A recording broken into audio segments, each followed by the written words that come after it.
Սա վկայությունն է այն բանի, որ մենք թափանցիկ կուսակցություն ենք եւ առաջնորդվում ենք ժողովրդավարական արժեքներով եւ ես առիթը օգտագործելով կոչ կանեմ մյուս կուսակցություններին հետեւել այս բացառիկ օրինակին։ Մենք սրանով նաեւ ըստ էության կատարում ենք ընտրական օրենսգրքի պահանջը, ինչու, որովհետեւ առնվազն ցուցակների առաջին 30 համարները պետք է ընտրվեն կուսակցությունների համաժողովների ամենագերագույն մարմնի կողմից։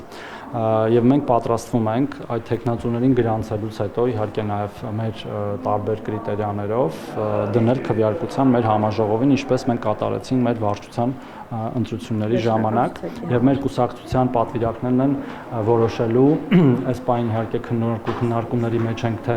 որ մասը, բայց առնվազն առաջի 30 հոգին ինչպես է դասավորված լինելու կուսակցության ցուցակում եւ սա նորից եմ կրկնում ժողովրդավարության ուղղակի